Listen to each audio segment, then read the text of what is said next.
कल जब पूरा दिन बीत गया, रात बीत गई और वीडियो नहीं आया सपना का, तो तमाम लोगों ने तमाम तरह की बातें करी। कुछ लोगों का कहना था कि सपना यहाँ पर थी रात में, कुछ लोगों का कहना था वहाँ पर थी रात में।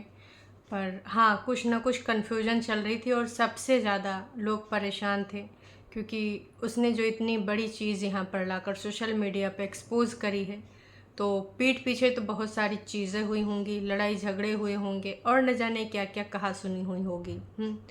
उस रिगार्डिंग सारे लोग परेशान थे, चिंतित थे। तो अब चिंता का विषय नहीं है। हालांकि जो चीज़ें हुई हैं वो अभी होती रहेंगी, वो परेशान होती रहेगी, लेकिन अब वो कहीं और शिफ्ट होने की चीज़ें चल रही हैं। ये मान लीजिए इतनी अपडेट मुझे मिल चुकी है कि हाँ, अभी वो सही है और वहाँ से निकल के कहीं और दूसरी जगह पे शिफ्ट होने की बात चल रही है। अब उसमें किस जगह पे पहुँच पाते हैं, मतलब बातचीत तो यहाँ पर भी होगी, क्लोजर तो यहाँ पर भी होगा, है ना, घर में भी होगा। भले बातचीत आपसी में नहीं हो रही हो, क्योंकि 2 बच्चियाँ हैं, उनको लेकर जाएंगी, है ना। तो बहुत सारी चीज़ें अब स्पष्ट हो गई हैं। बस आप लोगों से ये कहना चाहूँगी कि इन सब चीज़ों के पीछे बहुत सारे रीज़न हैं, बहुत सारे रीज़न। एक रीज़न नहीं, 2 रीज़न नहीं, बहुत सारे रीज़न। और वाकई में सपना बहुत पेशेंस वाली है, बहुत। जिस दिन आप उसकी रियल स्टोरी, जब पूरी चीज़ें सुन लोगे, उस दिन आपको लगेगा कि बॉस कुछ नहीं, जितना वो दिखाई है, जितना बताई है, कुछ नहीं है, 1% भी नहीं है।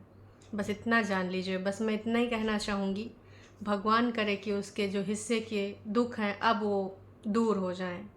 बहुत हो गया, क्योंकि इतनी सी एज में उसने क्या क्या दिन नहीं देख लिया, कैसी कैसी चीज़ें देख ली, कितनी चीज़ें अपने खिलाफ होते हुए देख ली। और इतना सब कुछ खोने के बावजूद भी आज भी सुकून नहीं है, आज भी जो है उसकी वैल्यू नहीं है। दूसरों से कंपेयर, दूसरों से तुलना।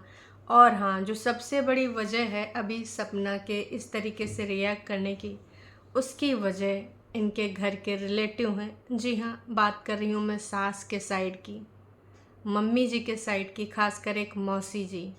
तो उन मौसी जी, वैसे सपना ने बहुत पहले इसके रिगार्डिंग भी वीडियोस डाले थे कि आप मेरा घर छोड़िए, आप अपने अपने घरों में फोकस कीजिए। आप मौसी जी से भी विनम्र निवेदन किया था कि आप अपने घर के लड़ाई झगड़ों में इन्वॉल्वमेंट दिखाइए, मेरे घर में आके इस प्रकार के क्रियाकलाप ना ही कराइए। तो हैं एक मौसी जी ऐसी, और इनके सगे रिश्ते में है वो मौसी जी, मतलब जो मम्मी जी हैं उनकी सगी बहन है, जो उनकी काफ़ी हद तक मानी जाती है उस घर में, सपना के घर में। हमेशा हमने देखा है कि यार किसी जो तीसरा जो घर का नहीं होता, जो रिलेटिव होता है, जो रिश्तेदार होता है, कभी पास का होता है, कभी दूर का होता है, वो घर वालों के लिए इतना इम्पोर्टेंट क्यों बन जाता है, घर के मेंबर से ज़्यादा बन जाता है। वो फ़ोन पे कुछ चिकनी चुपड़ी बातें कर लेगा, आपकी तारीफ़ें कर देगा, सामने वाले से जिससे आपको थोड़ा थोड़ा समस्या है उसके खिलाफ़ बहुत सारी बातें बोल देगा। बस आप फूल के गदगद हो जाएंगे, रसगुल्ला हो जाएंगे। नहीं जी, हमारा सगा संबंधी तो यही है, नहीं ये घर में जो रह रही यही दुश्मन है, कल मुही, है ना, ये वाली फीलिंग आ जाती है। फिर आप दिल खोल के उड़ेलते हैं और उधर से फिर आपकी आंखों पे काली पट्टी बांध दी जाती है। तो यही चीज़ें हो रही हैं सपना के मामले में। जी हाँ, यही चीज़ें हो रही हैं। सपना की हद तो देखिए किस लेवल तक उसने बर्दाश्त किया है। इतना सब कुछ हो जाने के बावजूद भी आज तक उन्होंने उस मौसी को चाहे तो बेनकाब कर सकती है, उसके पास इतना बड़ा प्लेटफॉर्म है, उनके लिए हेट करवा सकती है। क्योंकि ऑफ कोर्स आजकल लोग भाई एकदम पगलाए पड़े हैं कि उस बंदी ने उस एज में 18, चलो शादी हुई 19 तक रही होगी जब वो प्रेग्नेंट थी बड़ी वाली बेटी से, हैं 4 महीने की प्रेग्नेंट लेडी को किस तरीके से कुत्तों की तरह व्यवहार किया गया। कुत्ता भी भाग जाता, वो तो भाग भी नहीं सकती थी क्योंकि उस समय गेट बंद था, बोला भी जा रहा था तो भागेगी, भाग के दिखा, आज तो कोई बचाने नहीं आएगा, बाप ये वो ऐसे शब्दों का यूज किया जा रहा था। सोचो कितना तिल मिला रही होगी। डॉगी तो फिर भी भाग जाता है। तो अब इतना समझ लीजिए कि हाँ, गलत हुई हैं बहुत सारी चीज़ें, और न जाने ऐसे कितने गलत और भी हो रहे होंगे, हुए होंगे, और कितने लोगों के साथ हो रहे होंगे। सबके पास प्लेटफॉर्म नहीं होता है। सपना ने भी जाते जाते एक चीज़ बोली थी ना कि अगर ऐसे रिश्तों में हो तो बस निकलो, वहाँ से निकलो, कुछ नहीं रखा है। यही चीज़ शायद बस अब सपना को समझनी है। नहीं निकलना है कोई बात नहीं, पर एक गैप लेकर चलिए, क्योंकि यार 1 साल से ऊपर हो चुका है। उसके बावजूद कोई सुधार का कहीं पर भी इतनी गुंजाइश नहीं दिख रही है। मतलब यार, हमेशा बच्चों जैसे रिएक्ट करते रहेंगे माता पिता। थोड़ा तो सीरियस हो जाते। थोड़ा सा, ज़्यादा नहीं, थोड़ा सा हो जाते। कितनी सारी चीज़ें हो गई, अब जो है यही है। यही हमारी बच्चियों को देखेगी, पोतियों को देखेगी। सूरज और राजवीर उन्हीं बच्चियों में देख लीजिए। कई बार उन जब हंसती हैं तो कितना अच्छा लगता है, मुस्कुराती हैं तो कितना अच्छा लगता है। और ये जो पचड़े वाले लोग हैं ना, एक चीज़ बता दें, कल को अगर चली गई, शिफ्ट हो गई दूसरी जगह, जो कि बात चल रही है, यही लोग ना मज़े लेने के लिए सिर्फ आपसे बात करते हैं। या तो एक लालच और है, जान रहे हैं ना, जो इंसान को हो जाता है। तमाम ऐसे इंसान होते हैं धन दौलत से बहुत लालची होते हैं। तो तमाम लोग ये सोचते हैं कि चलो हमारा कुछ ये हटे तो कुछ हमारा हो जाएगा। ऐसी सोच होगी तो लसे रहेंगे जब तक काम नहीं बनेगा। यकीन मानिए, जिस दिन काम बन गया उस दिन ना आपकी स्थिति बुरी हो जाएगी। कितने लोग इस बात से एग्री करते हैं?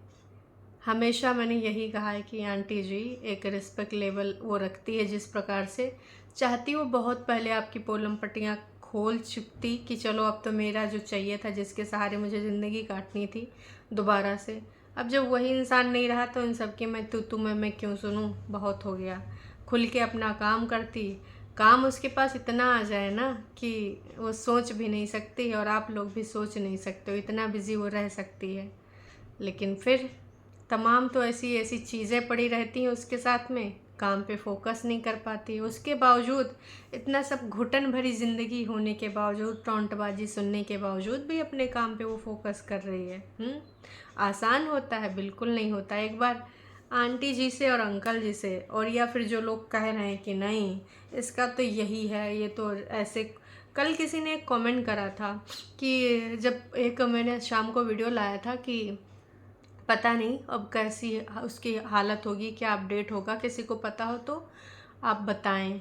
तो एक कमेंट आया था कि जी परेशान ना हो, कोई भी परेशान ना हो, कोई कंसर्न ना दिखाए, अभी वो नई स्क्रिप्ट लिख रही होगी, अभी की नया कल कैसे ज़्यादा व्यूज़ कमाने ऐसी स्क्रिप्ट लिख रही होगी। अभी भी मेरे कल के वीडियो में कमेंट ये पड़ा है।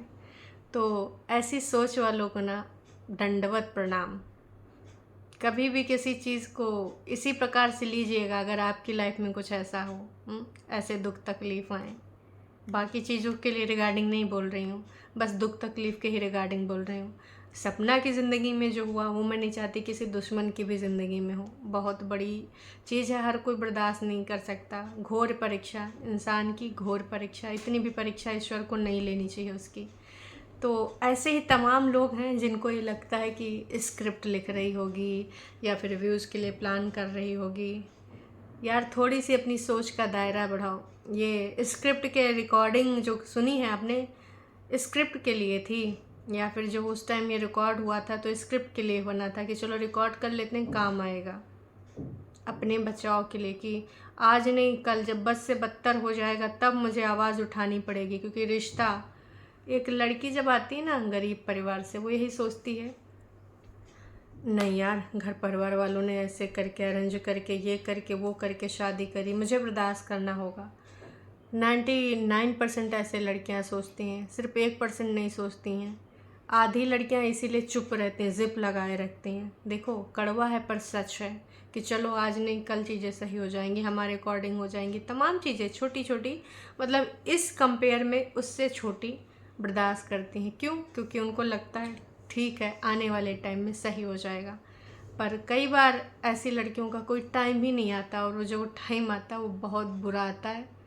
शायद बहुत देर भी हो जाती है, सिर्फ अपने घर परिवार की इज्जत बचाने के लिए, और जो उन्होंने खर्चा किया होता है वो बचाने के लिए। सपना उन्हीं में से है। बहुत कुछ बर्दाश्त किया, इतना सब कुछ होने के बाद भी, आज भी इतना सब कुछ होने के बाद भी कोई दूसरी लड़की होती एक एक चीज़ बहुत अच्छे से खोलती, एक्सप्लेन करती, आज भी अपने ससुराल वालों की इज़्ज़त के लिए, और जो नहीं है इस दुनिया में उनकी इज़्ज़त के लिए इतने दिनों तक उनकी इमेज कैसे मेंटेन रखी। सोचो ना किस चरम सीमा पे लोग पहुंचाए होंगे, तब जाके उसने मुंह खोला। कोई इतनी बड़ी बात रही होगी जब उसको ना ये रिकॉर्डिंग लगानी पड़ी। मैं आज भी इस बात पे एग्री करती हूँ, क्योंकि हमेशा नेगेटिव मत सोचो। ये सोचो कि भाई साहब इसका रीज़न क्या रहा होगा। तमाम लोग दूसरे केसेस से कंपेयर कर रहे हैं, तो वो केस तो डायपर वाइपर वाला था, दूध वूध ठंडा दूध का कहानी था। कहाँ वो कहाँ ये चीज़ें मैटर ही नहीं करते।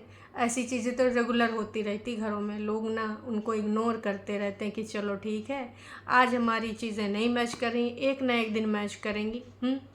तो उसका सपना से कोई कंपेयर ही नहीं है, कोई भी कंपेयर नहीं है।